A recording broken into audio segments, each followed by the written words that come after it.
Jogador latino-americano ou brasileiro e jogar na Europa a gente vê toda hora, né? Mas e quando é o oposto? Quando um europeu vem jogar em terras latinas? É bem mais raro, então nesse vídeo a gente vai contar 10 casos, sendo que os casos são bem diferentes entre eles, tá? Então acho que vocês vão gostar bastante, vem comigo.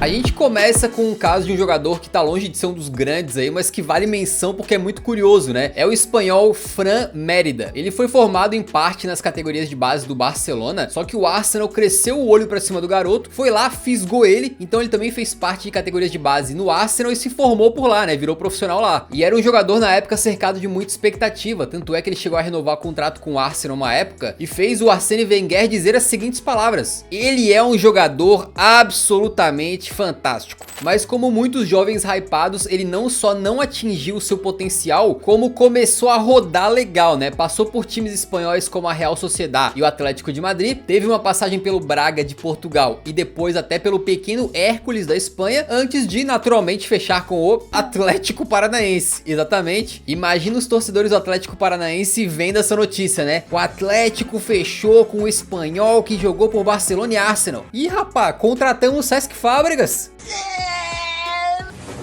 Na época ele tinha 22 anos e já tinha rodado por vários clubes aí até chegar no Atlético. Então o cara tava meio sem rumo na carreira e o detalhe é que ele chegou vindo do Hércules, que estava na zona de rebaixamento da segundona espanhola. Então tão de parabéns os olheiros do Atlético Paranaense que olharam o camarada lá, né, na zona de rebaixamento para não cair pra terceirona e falaram, é esse. Mas o fato é que ele já foi uma promessa das categorias de base do Barcelona, então tinha muita expectativa em relação a ele, né? Só que a passagem do cara no futebol brasileiro não foi muito boa. Ele fez 16 jogos pelo Atlético Paranaense, marcando apenas um gol, e no final acabou indo tão mal que ele foi afastado e passou a jogar ali com o elenco sub-23. E o incrível é que no último jogo dele ele conseguiu um grande feito, né? Foi expulso do banco de reservas. Exatamente. Definitivamente um péssimo caso de jogador europeu jogando nas Américas, e depois o Mérida acabou voltando para solo europeu, passando em alguns times e atualmente joga na China. Então dá pra dizer que a passagem do Mérida pelo Brasil foi... Aí vocês completam a frase, né? Uma merda. Agora a gente volta bastante no tempo para falar da estadia de um dos grandes jogadores do futebol mundial aqui na América Latina, que foi a vinda do Eusébio pro México. Pequena mudança de patamar, né? Do Fran Mérida pro Eusébio. Só uma diferença de qualidade desse tamanho, né? Eusébio, jogador moçambicano e português, teve uma carreira absolutamente gloriosa e vitoriosa na Europa, principalmente no Benfica, onde ele se tornou o maior jogador da história do clube. E ao encerrar o ciclo lá nos Encarnados, né? Ele resolveu fazer uma passagem pelos Estados Unidos que foi muito curta e depois fechou então com o Monterrey do México por 2 temporadas e chegou já com moral, tá? Já chegou pegando a capitania e tudo. Ele tinha 33 anos na época e foi muito bem recebido pelos mexicanos, né? Mas apesar disso, a passagem dele por lá acabou não sendo muito frutífera. Ele fez 10 jogos e marcou um golzinho, só que mesmo não indo bem dentro de campo, essa passagem ficou marcada no coração do Eusébio, né? Minha passagem pelo Monterrey foi fantástica e fenomenal, uma experiência e tanto, a começar pela maneira como as pessoas me receberam. O presidente, os funcionários do clube e o técnico, todos me deixaram bem à vontade, o que me deu ainda mais força. Sempre lembrando que depois dos 30 anos, o Eusébio não conseguiu mais manter o nível absurdo de futebol que ele apresentou na melhor parte da sua carreira, né? Teve muitas lesões e tal, e a gente conta a história dele com muitos detalhes no vídeo que tá passando na tela agora. Craques Eternos, Eusébio, o Pantera Negra. Ficou muito especial, vale a pena assistir se você não viu ainda, beleza? Agora um caso que definitivamente é bem diferente dos outros nesse vídeo, que é do atacante francês David Trezeguet. Ele que na Europa atuou por Mônaco e por Juventus, né? Ele foi campeão de Eurocopa e Copa do Mundo com a camisa da França, mas sequer foi revelado no futebol europeu. Exatamente, ele foi revelado pelo Platense da Argentina, mas calma que a gente explica tudo certinho. Trezeguet nasceu na Normândia, uma região do norte da França, na cidade de Rouen, que certamente tô pronunciando errado, né? Mas o fato é que o pai dele, que era o Jorge Trezeguet, era argentino e estava lá morando nessa cidade porque ele também era jogador de futebol, tá? Só que o pulo do gato é que o Trezeguet, apesar de nascer na França, ele basicamente cresceu e teve toda a sua formação como uma pessoa, né, como um ser humano na Argentina. E por isso que o início de carreira dele foi lá no Platense, né, onde estreou no profissional com 16 anos e foi um começo bastante ruim, né? Foram 5 jogos, nenhum gol marcado.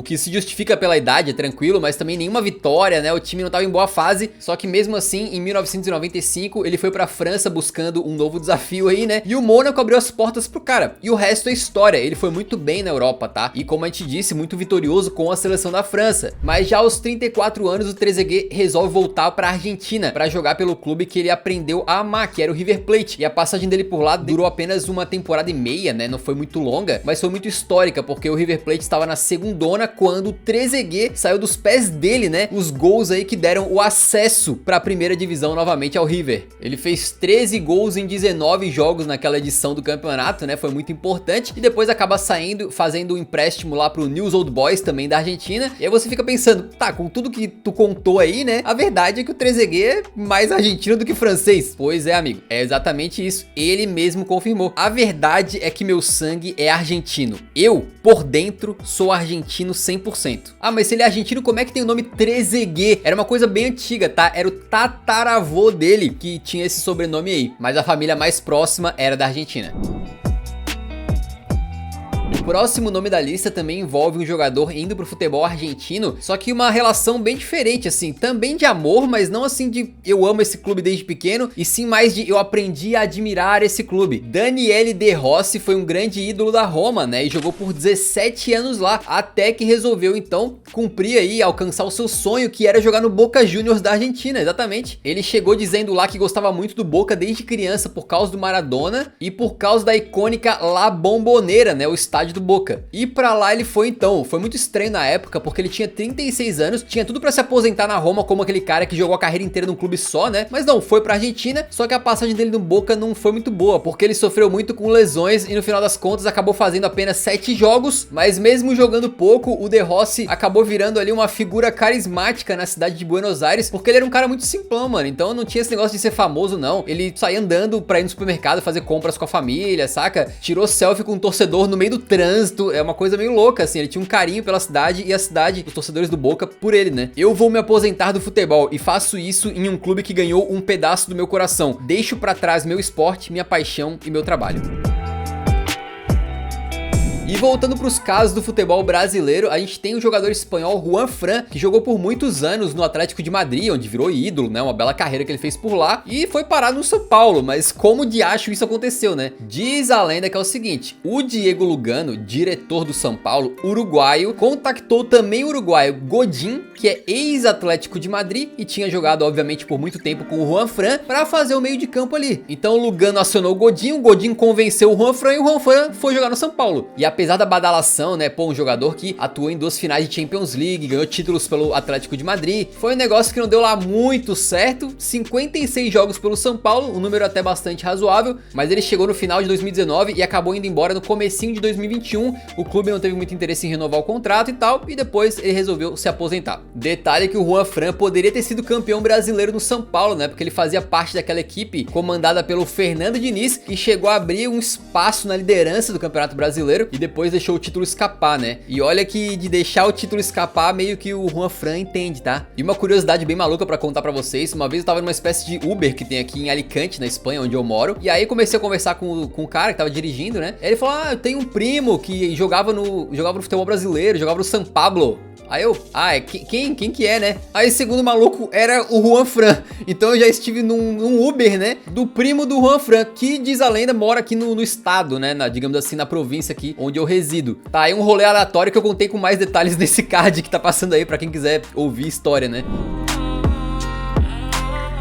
Mais um defensor espanhol que se deu muito bem no futebol brasileiro foi o zagueiro Pablo Mari. Ele, ao contrário de muitos jogadores dessa lista, não era um veterano vindo aqui se aventurar ou encerrar carreira na América Latina, não. Ele tinha 25 anos na época e foi meio que um achado da diretoria do Flamengo, né? Uma contratação assim de um espanhol chegando no Brasil que na época pouca gente entendeu, tipo, quem que é esse maluco aí? Até porque ele era jogador do Manchester City, mas estava atuando emprestado no Deportivo La Coruña da segundona espanhola. Mas com o tempo essa contratação que parecia não fazer sentido acabou se tornando uma das mais certeiras de estrangeiros no futebol brasileiro nos últimos tempos. O Pablo Mari se encaixou perfeitamente no time treinado por Jorge Jesus, fazendo dupla de zaga geralmente com o Rodrigo Caio, né? E ele era um cara que tinha qualidade na saída de jogo e também ganhava muitos duelos defensivos com facilidade. Ele sobrou no Brasil. E o curioso do Pablo Mari é que a passagem dele pelo Flamengo é muito curta, foram apenas 6 meses. Só que nesses 6 meses ele vence o Brasileirão, vence a Libertadores, entra ali no coração da torcida e já sai vendido pro Arsenal por 6 milhões de euros. Ou seja, o cara vem, ganha 2 títulos absolutamente importantes, os mais importantes da carreira dele, né? E ainda deu muito lucro, ou seja, foi uma das melhores passagens de jogadores europeus pela América Latina, sem dúvidas, né? E o torcedor do Mengão lembra do cara com saudade.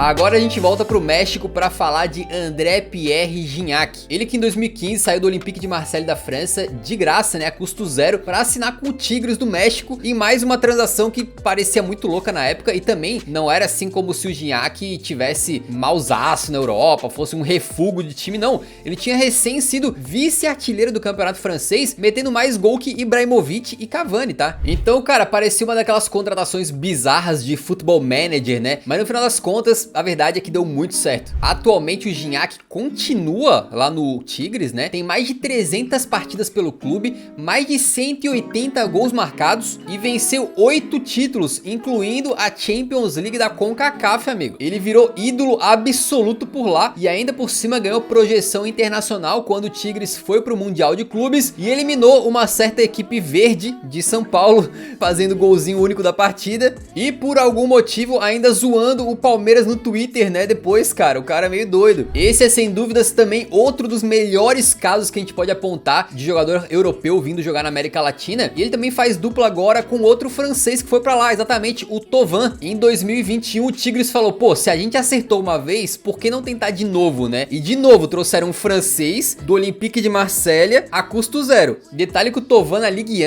era um bom jogador, tá? Inclusive ele foi campeão do mundo pela França em 2018, ainda que não era um jogador importante daquele elenco, mas estava lá. Até o momento, o Thauvin tem uma temporada e meia pelo Tigres e pelo que a gente pôde verificar, ele não é um jogador muito importante na equipe, tem seus golzinhos e tudo e tal, mas a história dele ainda não acabou por lá, né? Veremos que ele apronta no futuro. Agora o Gignac, esse aí, amigo, já tá com a história gravada na calçada da fama, estátua, vai ter tudo pro homem lá, cara. Ah, esqueci de falar que o Gignac é com muita sobra o maior artilheiro da história do Tigres, cara. Então, contratação bizarra, às vezes dá certo.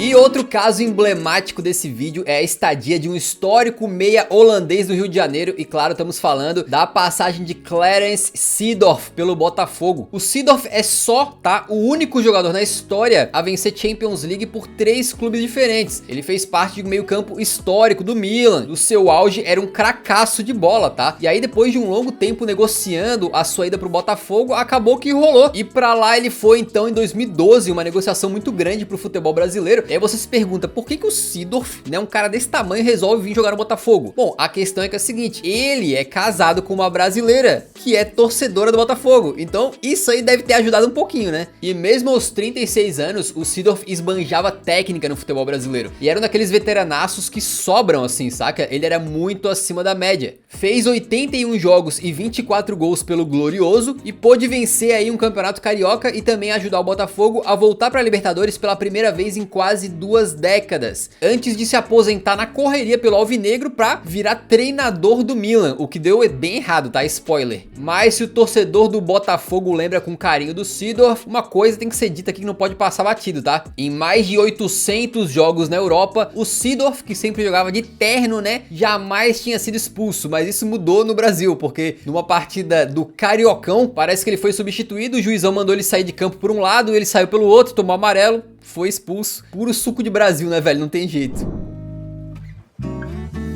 E pra fechar com chave de ouro então, a passagem de um dos mais ilustres europeus na história do Brasilzão, que foi Dejan Petkovic, jogando não em um, mas em vários clubes BRs, tá? E eu já adianto que o negócio pro Petkovic era jogar em clubes rubro-negros, tá? Ele começa a sua carreira se destacando lá no Estrela Vermelha da Sérvia e acaba tendo uma passagem curta pelo Real Madrid, então, pô, jogou em clube grande da Europa e tudo, né? Só que ele não deu muito certo quando, de repente, em 1997, é que ele chega no Brasil pra sua primeira passagem. passagem pelo Vitória da Bahia. E foi uma excelente passagem, onde ele se tornou o craque da equipe ali e ajudou o Vitória a conquistar mais de uma vez tanto o Campeonato Baiano quanto a Copa do Nordeste. Depois de se tornar ídolo por lá, então, ele resolve tentar a vida na Europa de novo, vai pro Venezia da Itália, a passagem dele lá não é muito boa e é aí que o Pet percebe: não, a minha carreira é no Brasil mesmo. E aí ele volta pra jogar em outro rubro-negro, dessa vez o Carioca, o Flamengo, e esse é o início de uma grande idolatria de Petkovic por lá. O camisa 10 era sempre lembrado pela sua técnica excelente, né? Um cara que em bolas paradas era assim absurdo e teve alguns momentos épicos com a camisa do Fla. Obviamente o mais lembrado de todos é aquele gol espetacular de falta contra o Vasco nos minutos finais de uma final que deu aí um título carioca pro Flamengo, e no fim das contas ele acaba deixando o Fla pra ir jogar no próprio Vasco da Gama, um grande rival. Só que do Vasco pra frente, o Pet começa a sua trajetória de nômade. Só no Brasil, dali pra frente, além do Vasco, jogou no Fluminense, no Goiás, no Santos e no Atlético Mineiro. E com o fim da sua passagem pelo Galo, ele acaba ficando ali alguns meses sem clube até acertar o retorno pro Flamengo. Só que nessa época, o Petkovic já tava mais velho e não tava muito bem, tá? O Galo não fez nenhuma questão de manter o Petkovic não, tá? Tanto é que lá em 2009, quando o Petkovic, no auge dos 36 anos, assina com o Flamengo, ele faz um contrato de produtividade, ou seja, ele receberia de acordo com quantas partidas ele conseguisse jogar ou com as coisas que ele conseguisse conquistar, porque era uma contratação arriscada, né? E também entrou em jogo nessa negociação uma dívida antiga que o Flamengo, na época bem mais quebrado, tá? Não era esse Flamengo bem das pernas de hoje em dia. O Flamengo tinha com ele essa dívida e aí fizeram uma negociação ali que trouxe então o Petkovic de volta pro Flamengo e ali começava a consolidação dele